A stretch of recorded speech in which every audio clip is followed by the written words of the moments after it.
그날 평양의 화려한 미래과학기술 전당 야경이 강물 위에 부서져 빛나던 밤, 그 완벽한 평화 속에서 당의 심장부와 가장 가까이에서 숨쉬던 리 국장 가족의 삶이 산산조각 날 줄 누가 상상이나 했을까요?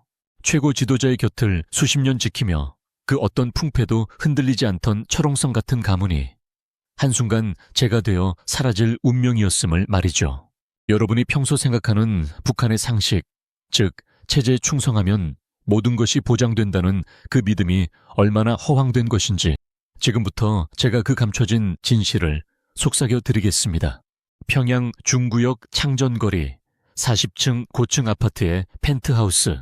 통창 너머로 빛나는 대동강의 물결과 어둠 속에서 보석처럼 박힌 도시의 불빛들이 한눈에 들어오는 이곳은 북한의 핵심 권력층만이 누릴 수 있는 특권의 상징입니다. 이곳에 살던 리초로 국장은 인민보안성 산하 요직을 맡아 국가의 기밀을 다루는 인물이었습니다. 그의 이름 앞에는 늘 당과 수령에 대한 절대 충성이라는 수식어가 따라붙었고 그의 집안은 그 어떤 가십에도 오르지 않는 그야말로 모범 중의 모범이었습니다. 하지만 이 완벽해 보이는 풍경 안에는 서늘한 감시의 눈길이 숨어 있었습니다.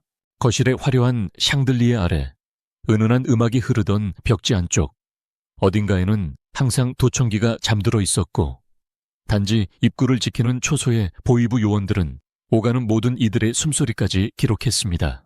이 견고한 체제는 그 어떤 예외도 허용하지 않는다는 것을 그들은 너무도 잘 알고 있었죠. 창밖으로 펼쳐진 평양의 정형은 아름다웠지만 그 아름다움은 거대한 통제의 미학이었습니다. 한치의 오차도 없이 계획된 도시의 모습처럼 그들 각자의 삶 역시 정교하게 짜인 각본 위에서 움직이고 있었습니다. 그날 저녁 리 국장의 집에서는 여느 때와 다름없이 저녁 식사가 준비되고 있었습니다. 식탁 위에는 귀한 청어 요리와 갓 지은 쌀밥이김을 모락모락 피우고 있었고 맏아들 혁철은 평양의과대학에서 돌아와 아버지에게 오늘 배운 의학 이론을 신나게 설명하고 있었습니다. 그의 아내 영국은 따뜻한 미소로 남편과 아들을 번갈아 바라봤죠. 그들의 얼굴에는 피곤함보다는 단란함이, 불안감보다는 안정감이 가득했습니다. 그 어떤 풍파도 들이닥칠 수 없을 것만 같은 굳건한 평화가 그 공간을 채우고 있었습니다. 마치 그들의 특권이 영원할 것이라는 무언의 약속처럼 느껴졌습니다. 혁철은 어릴 때부터 영재로 소문이 자자했고 이미 평양의대에서도 수석을 놓치지 않는 수재였습니다. 그의 앞날은 보장된 것이나 다름없었습니다. 졸업 후에는 봉화진료소나 남산병원 같은 최고위층 전용 의료기관에 배치될 것이 확실했고 자연스레 당 간부의 딸과 혼인하여 가문의 명예를 더욱 드높일 것이라 모두가 예상했습니다. 그들의 삶은 한치의 어긋남도 없이 체제가 그려놓은 가장 빛나는 그림 위에 놓여 있었습니다. 이 집안의 아이들은 태어날 때부터 당의 축복을 받고 자라났고 그들의 미래는 당의 비호 아래 더욱 찬란하게 빛날 것이라 믿어 의심치 않았습니다. 하지만 바로 그 순간 그 고요한 평화 아래에는 차갑고 서늘한 바람이 불어오고 있었습니다. 리 국장은 아들의 이야기를 들으며 이따금 창밖의 어둠 속으로 시선을 던지곤 했습니다.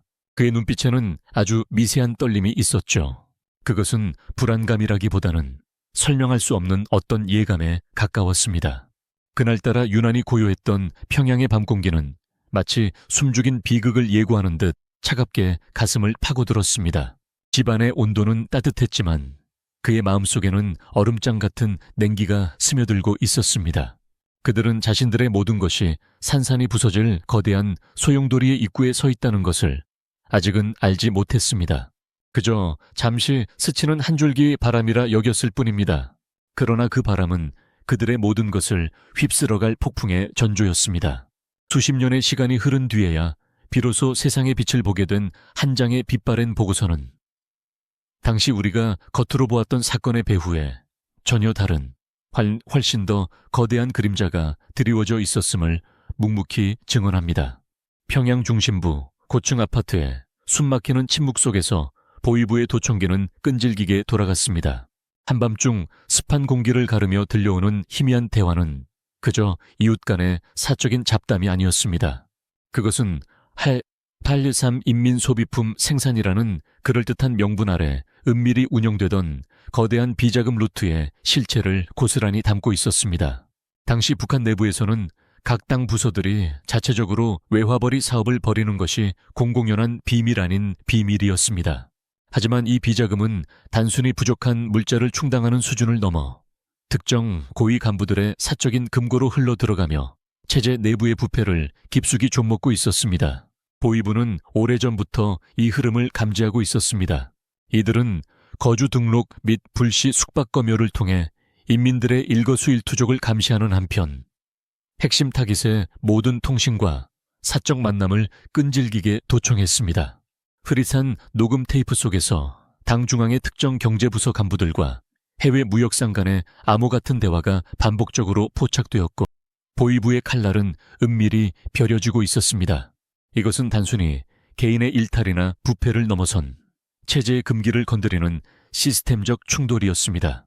보위부는 당 부서들이 독자적인 재원과 권력을 축적하는 것을 체제 안정을 위협하는 심각한 도전으로 인식하고 있었습니다.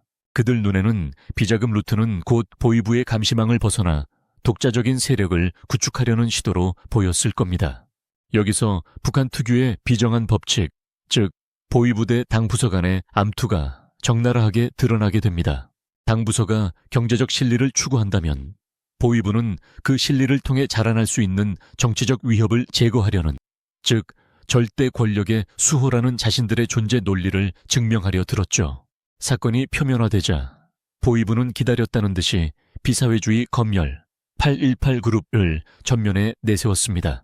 일견 정통적인 사상 검열처럼 보였지만 그 이면에는 당 중앙경제부서를 완전히 무력화시키려는 보위부의 계산된 전략이 숨겨져 있었습니다. 검열단은 명목상 자본주의 문화 확산과 부패 척결을 외쳤지만 실제로는 비자금과 관련된 인물들을 조직적으로 색출하고 숙청하는 데 집중했습니다.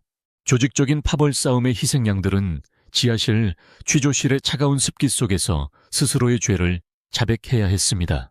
낡은 탁자 위에는 며칠 밤낮 이어진 생활총화, 보고서들이 쌓여갔고 서로를 고발하고 비판하는 인민반원들의 이름이 무수히 적혀 있었습니다.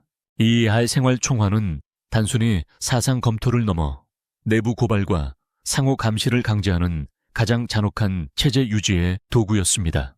한 사람의 실책은 곧 그 가족 전체의 연좌제로 이어졌고 먼 친척에 이르기까지 모든 사회적 지위와 안녕이 한순간에 박탈당했습니다.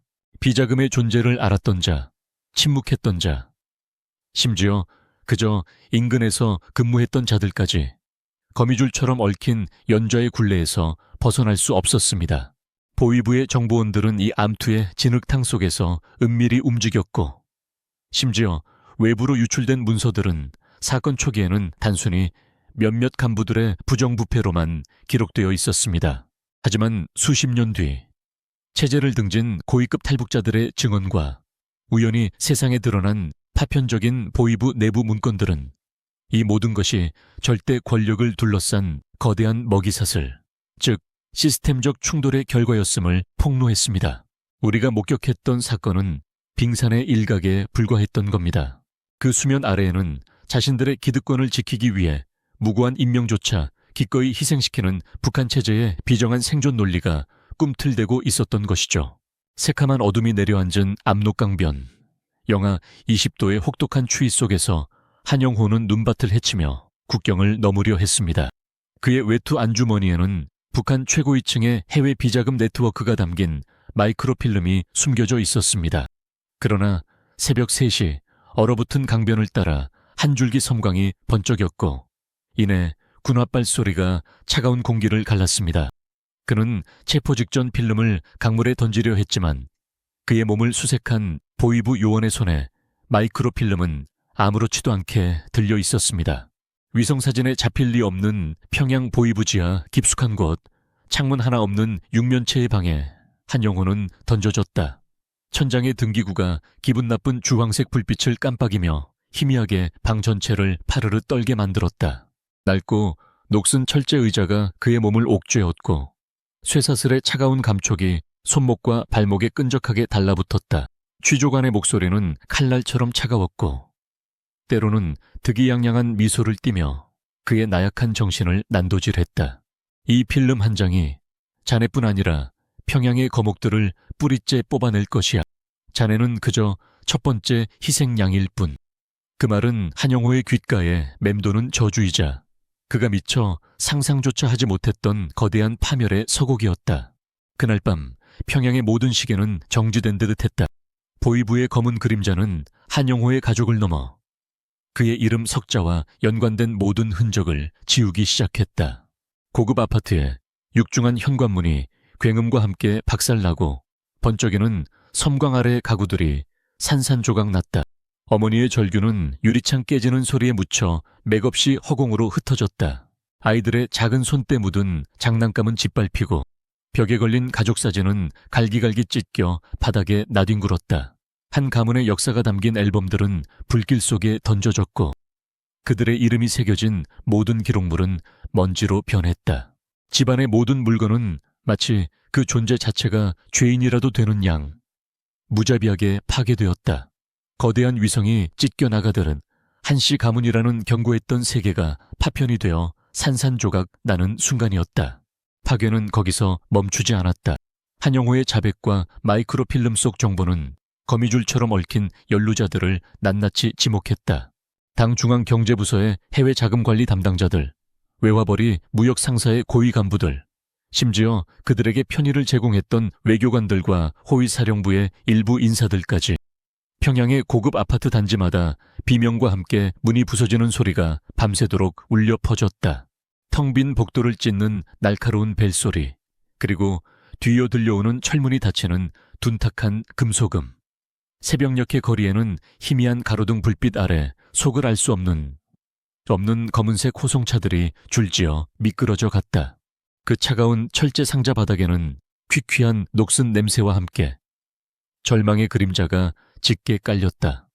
끌려가는 이들의 손목에는 차가운 수갑이 채워졌고 피부에 닿는 쇠붙이의 감촉은 그들의 마지막 자유를 앗아가는 차가운 선고처럼 느껴졌다. 그것은 단순한 체포가 아니었다. 체제라는 거대한 기계가 불순분자를 걸러내고 분쇄하는 과정이었다. 한영호가 소속되었던 대외 무역 상사는 단 하루 만에 지도에서 지워졌다. 사무실은 봉인되었고 직원들은 흔적도 없이 사라졌다. 그와 연관된 당 중앙경제부서의 특정관은 해체되었고 그곳에 근무하던 수십 명의 간부들은 가족과 함께 정치범 수용소로 끌려가는 운명을 맞았다. 그들의 책상 위에는 한때 빛나던 공훈장과 표창장이 놓여 있었지만 이제는 아무런 의미 없는 종이 조각이 되었다. 복도에 울려 퍼지던 차가운 발자국 소리는 더 이상 누군가 오는구나 하는 평범한 예감이 아니었다. 그것은 다음은 누구인가 하는 공포의 전율이었다. 평양의 권력 지도는 한순간에 뒤바뀌었다. 한때 권력의 정점에서 모든 것을 호령하던 이들의 빈자리는 차가운 침묵과 함께 공허하게 남았다. 숙청의 피바람은 북한 정권의 심장부를 강타했고 살아남은 자들은 자신의 그림자조차 의심하며 숨죽여야 했다. 밤은 더욱 깊어졌고 평양의 거리는 유령처럼 고요했다. 체제는 자신의 불순물을 토해내듯 한때 자신을 지탱하던 굳건한 기둥들을 스스로 무너뜨렸다. 이는 한 사람의 죽음이 아니었다. 한씨 가문의 소멸은 체제에 대한 맹목적인 충성만이 유일한 생존 수단임을 잔혹하게 각인시키는 거대한 공포의 서막이었다. 권력이라는 이름 아래 피와 숙청의 역사는 그렇게 또 한 페이지를 써내려갔다. 그 현장은 비명과 함께 깨지는 유리창 소리가, 차가운 수갑의 감촉이, 그리고 귓가를 맴도는 섬뜩한 침묵이 영원히 사라지지 않는 악몽처럼 각인되었다. 그 모든 비명과 파괴의 폭풍이 휩쓸고 간 평양에는 거짓말처럼 고요가 찾아왔습니다. 어둠이 걷히고 첫 햇살이 대동강 수면을 간지리는 순간 도시는 아무 일 없다는 듯 다시 숨을 쉬기 시작했습니다.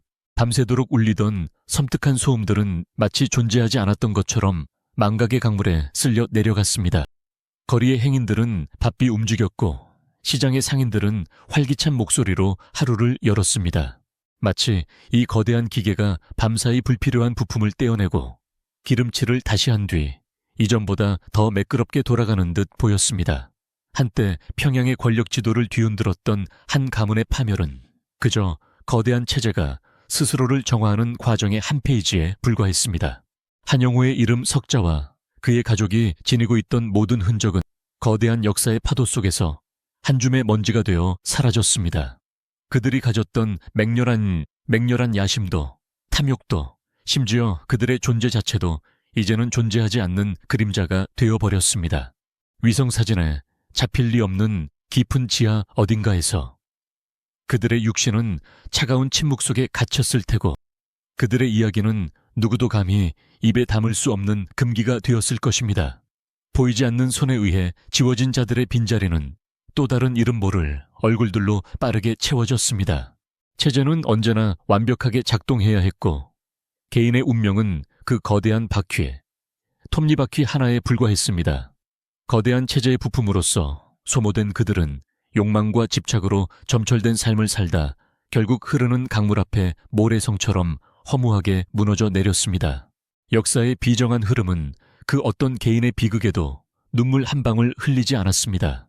오히려 그 모든 사건은 체제의 굳건함을 다시 한번 증명하는 잔혹한 교훈으로 기록될 뿐이었습니다.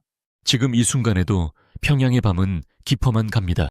대동강은 변함없이 자신의 길을 따라 흐르고 멀리서 들려오는 이름. 모를 새소리는 낮의 분주함과 밤의 고요를 구분하는 희미한 경계처럼 느껴집니다. 그 강물은 수많은 삶과 죽음을 지켜봤을 테지만 결코 그 어떤 비극에도 감정을 싣지 않습니다.